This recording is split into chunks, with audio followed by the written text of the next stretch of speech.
Hello folks, this is Nancy with Paper Moon Tarot.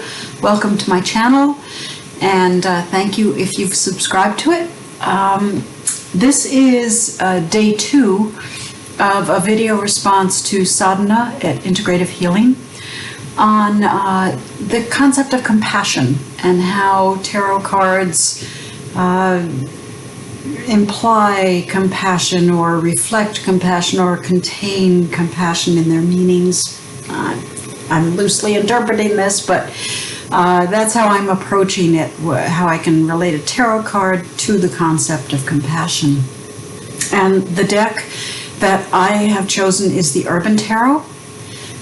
It is a deck that is thoth-based, and the art reflects the urban environment of New York City. And the card that I chose yesterday for my second day is Justice. Now, take a look at this card because it's very interesting. My read on the visual here is, of course, you've got the scales of justice. You've got the blindfold, because justice should be blind to variations in humanity, in between each of us, among each of us, among all of us, that could influence justice. For example, there's a person of color on this side and a Caucasian law enforcement officer on this side. And I think this art in this card is making a statement about justice that I want to explore a little bit in this video. I'm going to start with the guidebook for the Urban Tarot because it has some interesting comments here. First of all, it says Crowley, who created the Thoth Tarot, preferred the title Adjustment in the Thoth Tarot because he claimed that nature is not just. And this justice has no place, and thus justice has no place in the set of trumps. I agree with him. Justice is a human idea, but it is a vital one of the core ideals that we build our society on.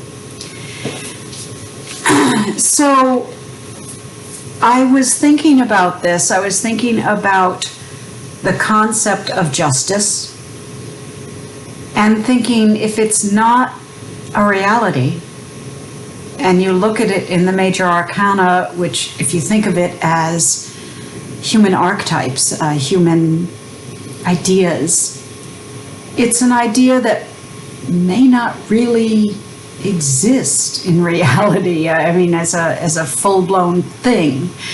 And in thinking about it, I realized, well, I'm not sure most of the major arcana exist in a perfect form.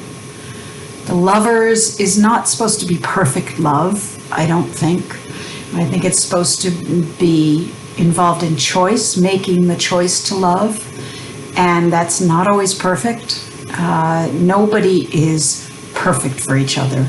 People can be very good for each other and very close and have a really great relationship, but perfection is an ideal.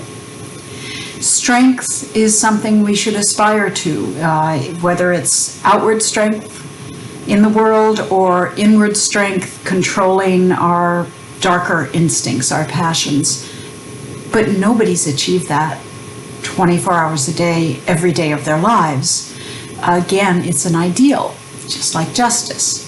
So it got me thinking about that, what the guidebook said, that justice is not perfect. It doesn't exist. It's something to strive for. It's an ideal. So in looking at that concept and go further in the guidebook, perfect justice is a hard ideal to live by and harder still to find in the real world. Our courts are imperfect, prone to come down harder on those who can least stand up for themselves, and to protect those who are already in power. The ideal of justice is worth holding high all the same. So in thinking about the concept of compassion and justice, I started thinking about the fact that it is not fairly distributed, that powerful people can evade and avoid being called to account for things they've done, that people who are not in favor in our society, whichever society we live in, may have a tougher time of it with justice than others. Excuse me.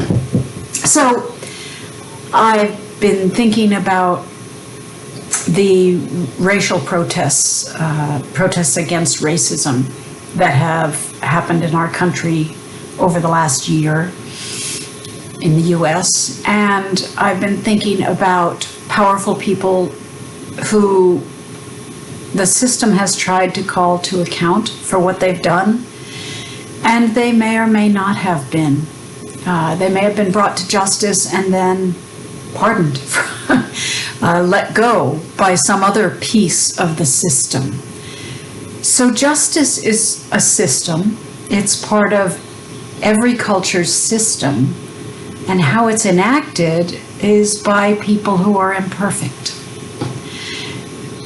I agree with the guidebook that I think we still need to strive for that ideal. But I think in terms of compassion, as we do that, we need to feel compassion for those who are not being treated fairly, for those who are overlooked by our systems, for those who are treated differently because of their color of skin or other attributes. There are some countries in which you'll be put to death for being gay, for example. The world is full of systems of justice, and they differ by culture. But I would bet you, not having studied every culture in the world, that every culture has some unjust form of justice. So I think we need to look at ourselves, because we enact justice in our lives every day when we choose to smile at someone or not smile at someone, or help someone or not help someone. We are making a choice. We are using those scales to balance our ideas of what is just, what is right. And so either on a personal level or on a cultural level, if you look at your own country or your own race, I think it's important that you use compassion as a lens to view what's going on. Use the idea that some people are not being treated fairly, and find ways to help. And I'm not going to enumerate the ways you can help people who are not being treated fairly to find sympathy and justice, except that you need to study it. I need to study it. I need to look at how I treat people, how I view people, and how my country treats justice, how the world treats justice. And usually, unfortunately, I think justice and its just inaction comes down to prejudice. If we're prejudiced in one way, then we don't have that blindfold on. We don't keep ourselves on the straight and narrow in terms of how we view people in a certain situation. And again, it's an ideal, but I think ideals are really important. None of us is ever going to be perfect in the way that we view others, that we view justice, that we are just to ourselves and each other. But, like every card in the tarot deck and like everything in life, feeling compassion for others and ourselves and our systems and trying to improve them is very important. So that's my second card. I've gotten the 9 of Wands, which were kind of has reflected our last year and the pressures and the trying to hang in there to get through things, and justice, which I think also is related to a lot of things that have come up in the last year in our country and in the world.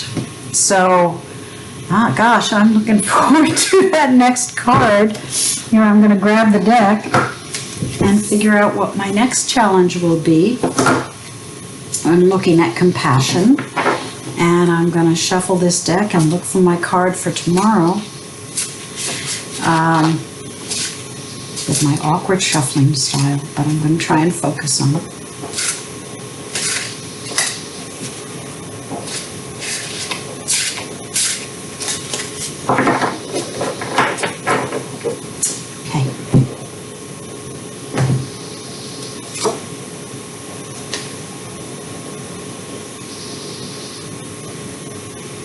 Okay, it takes me, it said the Princess of Discs, which I believe is the Page of Pentacles.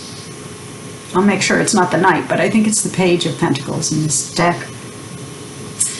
And here, this is, I'm sure, not the Thoth interpretation or keyword, but it's the creator of the deck has called it the kindergarten teacher. So, I'm sure I'm going to riff off teachers on this one who need all our help and support. So anyway, that is my card for tomorrow's video. And thank you so much for watching. I very much appreciate it. Thank you, Sadhana, for the challenge. And we'll see you again.